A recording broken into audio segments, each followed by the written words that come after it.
Hello everyone, welcome back to my YouTube channel and welcome to another video. আচ্ছা, টায়ারের একটা video করার কথা ছিল। সেটা হচ্ছে যে আমার বাইকে আমি কি টায়ার লাগাইছি অ্যান্ড এই টায়ার নিয়ে একটা রিভিউ দেওয়ার কথা ছিল, যেহেতু আমি এটা নিউ টায়ার লাগাইছি অলমোস্ট 1-2 দিন আগে। বাট এইটার অ্যাকচুয়ালি রিভিউ না, মানে টায়ারটা সম্বন্ধে কিছু ইনফরমেশন আজকে আমি আপনাদের সঙ্গে শেয়ার করি। সেইটা হচ্ছে যে আমার বাইকের নর্মালি যে রেয়ার টায়ারটা সেইটা হচ্ছে যে 140/60/17 সাইজের টায়ার, যেইটা Suzuki Gixxer SF, FZS version 2, version 3 এই বাইকগুলোতে রেয়ার টায়ার হচ্ছে 140/60/17, অর্থাৎ 17 হচ্ছে আপনাদের রিমের সাইজটা হচ্ছে 17 অ্যান্ড টায়ার সাইজ হচ্ছে 140।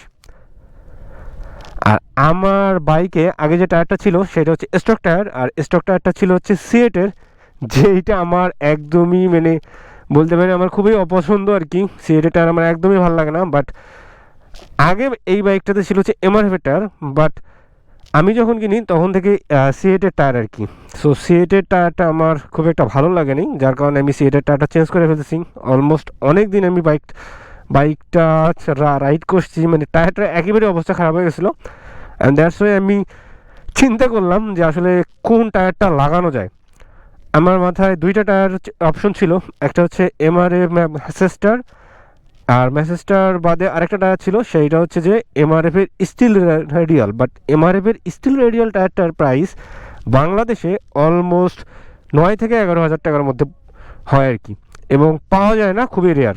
অ্যান্ড দ্যাটস ওয়াই আমার হাতে আরেকটা অপশন ছিল, আমার যে বাজেট ওই বাজেটের মধ্যে, সেটা হচ্ছে অ্যাপোলো আলফা S1। আর এই অ্যাপোলো আলফা S1 এইটা হচ্ছে steel radial tyre. So steel radial tyre হলেও এই টায়ারটার কিন্তু প্রাইস কিন্তু একটু কম, MRF এর চেয়ে একটু কম আর কি। MRF এর যে স্টিল রেডিয়াল টায়ারটা আছে ওইটার চেয়ে এটা হচ্ছে কম। আর রেডিয়াল টায়ার লাগানোর পিছনে যে কারণটা সেইটা হচ্ছে যে আমরা যখন বাইক রাইড করি, বাইকটা যখন ট্যুর দেওয়া হয় বেশি, বাইকটা অতিরিক্ত মাত্রায় রাইড করা হয়, সো তখন যে প্রবলেমটা হয় আর কি, নর্মালি যে বায়াস টায়ারগুলো থাকে বা নন রেডিয়াল টায়ারগুলো থাকে ওই টায়ারগুলো কিন্তু অনেক হার্ড আর হচ্ছে অনেক ফ্ল্যাট টাইপ হয়ে যায় আর কি। সো ব্রেকিং স্টেবিলিটিটা ওইটাতে কম পাওয়া যায়। আর সিয়েটের যে হচ্ছে বায়াস টায়ারটা বাইকে দেয়া থাকে এখন, সেইটার হচ্ছে যদি ধরেন বায়াস টায়ারের যে এই প্রবলেমটা, ওইটা হার্ড বেশি অ্যান্ড ওইটার হচ্ছে ব্রেকিং স্টেবিলিটিটা অনেক কম। এই কারণেই নর্মালি আমার বায়াস টায়ারের প্রতি মন উঠে গেছে আর কি, কারণ আমার এটা ভালো লাগে না। যদিও বা বায়াস টায়ারের ক্ষেত্রে MRF এর টায়ারটা একটু ভালো, সিয়েটের চাইতে ভালো। আর এই জন্যই আর কি মূলত রেডিয়াল টায়ার নেওয়া, কারণ রেডিয়াল টায়ারটা আমরা অনেকেই জানি এইটা একটু সফট টাইপের হয়, মানে অতটা হার্ড না, আর স্টেবিলিটিটা ভালো পাওয়া যায়, ব্রেকিং কন্ট্রোলটা মোটামুটি ভালো লেভেলের পাওয়া যায়। সো দ্যাটস ওয়াই আমার মূলত হচ্ছে এই অ্যাপোলো আলফা S1টা কেনা আর কি। আর এইটার বিষয়ে আপনাদের আরও অনেক কোশ্চেন থাকতে পারে, যে এইটা হচ্ছে প্রাইসটার কথা বলি। সেইটা হচ্ছে যে এই টায়ারের প্রাইসটা নিচে আমার কাছ থেকে 6,500 টাকা। আর আপনারা এইটা গুগলে বা হচ্ছে যারা অ্যাপোলো টায়ার নিয়ে আসে ওনাদের কাছ থেকে নিতে পারেন, বা আপনি গুগলেও সার্চ করলে বা ইউটিউবে সার্চ করলে আপনি অল ইনফরমেশন পেয়ে যাবেন। ইন্ডিয়াতে মেবি এই টায়ারটা হচ্ছে 4,500 টাকা, সেটা হচ্ছে ইন্ডিয়ান রুপি। বাংলাদেশে এই টায়ারটার প্রাইস হচ্ছে 6,500 টাকা। আর যেহেতু আমার বাসা হচ্ছে গাইবান্ধায়, আর গাইবান্ধায় তো নর্মালি এই জিনিসগুলো পাওয়া যায় না, আর আমার এটা কুরিয়ার করে নেওয়া লাগছে। সো আমি যার কাছ থেকে নিছি, এক ভাই আছে, ওনার নাম হচ্ছে মঞ্জুরুল ইসলাম। আমি ওনার ফেসবুকের লিঙ্ক আর ডিসক্রিপশন বক্সে দিয়ে দিব, আপনারা চাইলে ওনার সঙ্গে কথা বলে নিতে পারেন। আর একটা কথা বলি, সেটা হচ্ছে যে আপনারা যে টায়ারে কেনেন, আপনারা যদি এই অ্যাপোলো টায়ার কিনতে চান, তাহলে যে কাজটা আপনাকে প্রথমে করতে হবে, আপনার টায়ার সাইজটাকে ভালোভাবে জানতে হবে। যদি আমার এইটা হচ্ছে যে 140/60/17 সাইজের টায়ার। আর একটা জিনিস লক্ষ্য করবেন, সেটা হচ্ছে যে রেডিয়াল টায়ার হলে আপনার কিন্তু টায়ারের গায়ে লেখা থাকবে রেডিয়াল, অথবা লেখা থাকবে হচ্ছে এই যে দেখেন 140/60R17।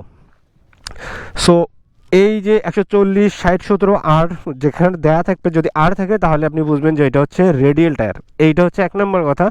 আর সাইজ অনুযায়ী আপনার টায়ারের গায়ে দেখবেন যে হচ্ছে আপনার সাইজটা দেয়া আছে, সেইটা রেডিয়াল না নন রেডিয়াল, এই ইনফরমেশনটা পেয়ে যাবেন, টায়ারের মডেলটা পেয়ে যাবেন। সো দ্যাটস ওয়াই এইটা হচ্ছে একটা কাহিনী।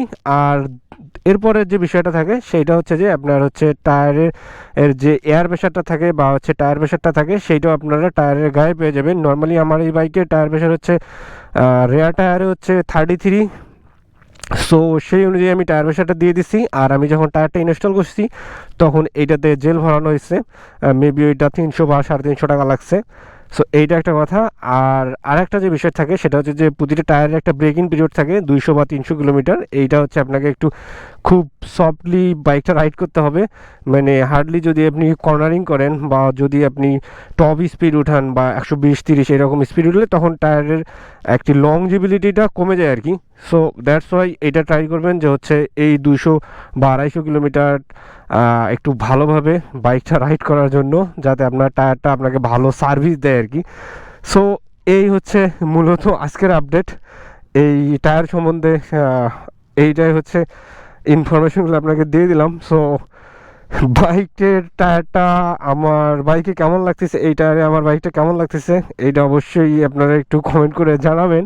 অ্যান্ড লুকটা মোটামুটি একটু চেঞ্জ হয়ে গেছে। আরেকটা কথা বলি, সেটা হচ্ছে যে টায়ারটা লাগানোর ক্ষেত্রে বাইকের কিন্তু আপনার হচ্ছে সিট হাইটটা 1-2 ইঞ্চির মতো বেড়ে গেছে আর কি।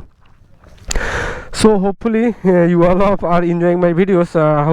হোপসো যে আপনারা সব ইনফরমেশন পেয়ে গেছেন। আরও যদি কোনো কিছু জানার থাকে তাহলে অবশ্যই আমাকে কমেন্ট করে জানাবেন। আমি ট্রাই করব যে আপনাদের কোশ্চেনের বা আপনাদের যে প্রশ্নগুলো করবেন, যে আপনার কিছু জানা থাকলে ওগুলো সলভ করে দেওয়ার জন্য। So hope so you all are enjoying my videos and thank you watching my videos.